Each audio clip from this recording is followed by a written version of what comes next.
नमस्कार दोस्तों, स्वागत है हमारे YouTube चैनल जिसका नाम है YouTube एक्सप्रेस, जहां मिलता है अपडेटेड ज्ञान। अगर आपने अब तक चैनल सब्सक्राइब नहीं किया है तो प्लीज़ सब्सक्राइब कर लें और बेल आइकन को दबा लें पहले नोटिफिकेशन पाने के लिए। तो चलिए शुरू करते हैं आज का जनरल अवेयरनेस या कहें daily current affairs for competitive examinations. आज का पहला करंट अफेयर से उससे पहले कहना चाहूँगा अगर आपने चैनल सब्सक्राइब नहीं किया है तो चैनल को सब्सक्राइब कर लें और बेल आइकन को दबाएं ताकि नोटिफिकेशन सबसे पहले आपके पास आए। Meghalaya launched India's first piggery mission. ये state government of Meghalaya has launch India's biggest piggery mission with outlay 209 crore की लागत में मेघालय जो स्टेट है वहाँ पे एक फिगरी मिशन चालू हुआ है और ये लॉन्च हुआ है एंटरप्राइज एडवांसमेंट सोसाइटी और funded by national cooperative development authority ने फंड किया है इसको। इसका मेन ऑब्जेक्टिव ये है टू रिड्यूस एनुअल इंपोर्ट, जो पोक इंपोर्ट होता था 150 करोड़ का, उसको to make Meghalaya self sufficient, आत्मनिर्भर। मेघालय को आत्मनिर्भर बनाने के लिए in pork production over next 3 years, next अगले 3 साल के लिए। इसमें इंपॉर्टेंट टेकअवेज क्या है कि मेघालय का चीफ मिनिस्टर कॉनराड संगमा है, मेघालय के गवर्नर सत्यपाल मलिक है, मेघालय का कैपिटल शिलोंग है जैसे आप सबको पता है। अब एक बात करते हैं हम इकोनॉमिक न्यूज़ की। Moody's forecast India GDP 11.5% for financial year 2021। आपको बता दें मूडी एक रेटिंग एजेंसी है और has been projected with the GDP growth rate for India to contract 11.5% in fiscal 2021 due to coronavirus pandemic. For financial year 2021 and 22, Moody's projected the economy of the world to grow at 10.6%. इसने ऐसा estimate किया है कि Indian economy will grow at 10.6%. Next हम बात करते हैं appointments की। UNICEF appoints Ayushmann Khurrana for children's rights campaign. UNICEF ने आयुष्मान खुराना को बच्चे के भलाई के लिए, बच्चे के अच्छाई के लिए उसने आयुष्मान खुराना को ऐसे अपॉइंट किया है। बॉलीवुड एक्टर हैं आयुष्मान खुराना, आपको बता दें। Celebrity advocate for United Nations children fund appointed Bollywood actor Ayushmann Khurrana as its celebrity advocate for children's right campaign for every child. He will work towards this initiative in India. He will support UNICEF to end violence against children, especially in the present situation of COVID-19 is increasing the risk of violence and abuse against the children due to the extended lockdown and socio-economic impacts of the pandemic. Overall जानकारी ये देना चाह रहा है कि UNICEF ने आयुष्मान खुराना को appoint किया है for the betterment of every child, because child जो है, बच्चे जो हैं वो कोरोना वायरस के कारण जो लॉकडाउन है, चाहे लॉकडाउन जो एक्सटेंड हो रहा है उस पर उनको कोई वायलेंस ना हो, कोई एब्यूज़ ना हो इन चिल्ड्रंस पे, उसको ओवरकम करने के लिए यूनिसेफ ने ऐसा स्टेप लिया है।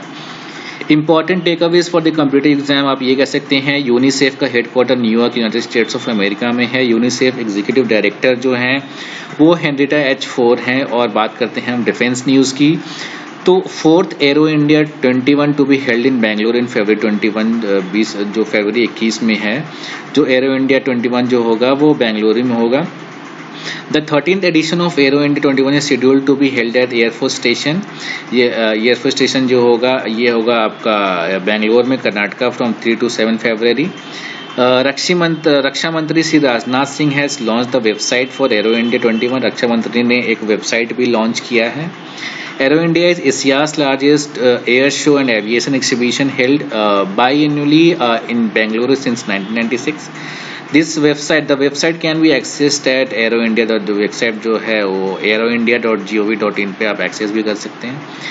नेक्स्ट हम एक कवर करेंगे जो रैंक एंड रिपोर्ट्स के बारे में है। India's ranked 105th position in global economic freedom index.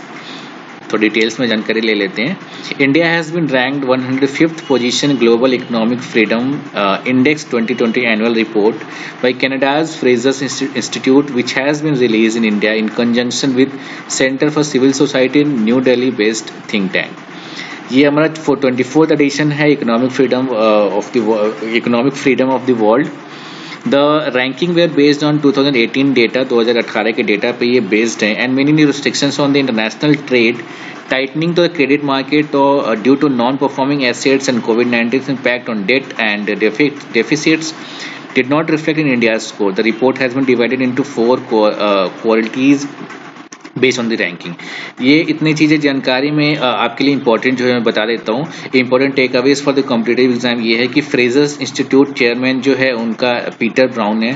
फ्रेजर्स institute headquarter जो है वो है आपका वैंकूवर कनाडा में है। Centre for civil society president उनका है पार्थ जे शाह, और सेंटर फॉर सिविल सोसाइटी का हेडक्वार्टर जो है वो है न्यू दिल्ली में। इम्पॉर्टेंट डे के बारे में जानकारी ले लेते हैं। International day for south cooperation 12 सितंबर को है ये south cooperation. International day for south cooperation is observe globally on 12 September every year. हर एक साल ये बनाया जाता है। The day celebrates the economic, social, political developments made in recent years by regions and countries in the South. It is highlights the UN efforts to work on technical cooperating among the developing countries. ये आप देख सकते हैं। And the next is world first aid 2020 for 12 सितंबर को है। The world first aid is observe on the second Saturday of सितंबर every year. Second Saturday को मनाया जाता है ये year to create awareness about the importance of first aid in preventing injuries and saving lives. ये जो है ये अवेयरनेस एक फैलाता है जो कि 12 सितंबर को वर्ल्ड फर्स्ट एड डे होता है, जो कि एक अवेयरनेस फैलाता है कि फर्स्ट एड से हमारी जो इंजरीज है उसको हम प्रिवेंट कर सकते हैं और अपनी ज़िंदगी बचा सकते हैं। तो first aid day 2020 is being observed on 12 सितंबर को फर्स्ट डे मनाया गया है। The day was started by the international federation of red cross.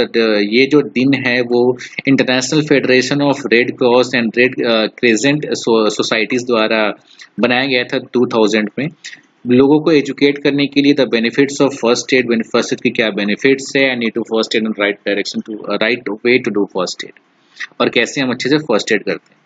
ओबिचुरीज news में बात करेंगे हम। British actress Diana Rigg passes away. Diana Rigg जो एक एक्ट्रेस थी वो अब नहीं रही। British actress was popularly known for the recent role as Olenna Tyrell in the Game of Throne series. Dame Diana Rigg passes away. जो Game of Throne जो बहुत काफ़ी फेमस सीरीज है उनमें ये एक्ट्रेस जो है वो काम की थी, एक अच्छा रोल की थी एज ए ओलियाना टेरिल के रोल पे as a role. And she made her debut at the Royal Shakespeare Company in 1959। वो 1959 में अपना करियर डेब्यू स्टार्ट करी थी रॉयल शेक्सपियर कंपनी से 1949 में 1959 में। And she started alongside with Patrick Macnee in the Avengers 1965 at a secret agenda Immanuel। ये था हमारा आज का जो भी करंट अफेयर्स जो अपडेटेड था आज तक का करंट अफेयर्स। आपको बताना चाहिए गवर्नमेंट जॉब की पूरी जानकारी और डेली करंट अफेयर्स की सरल भाषा में जानकारी के लिए देखते रहें यूट्यूब एक्सप्रेस।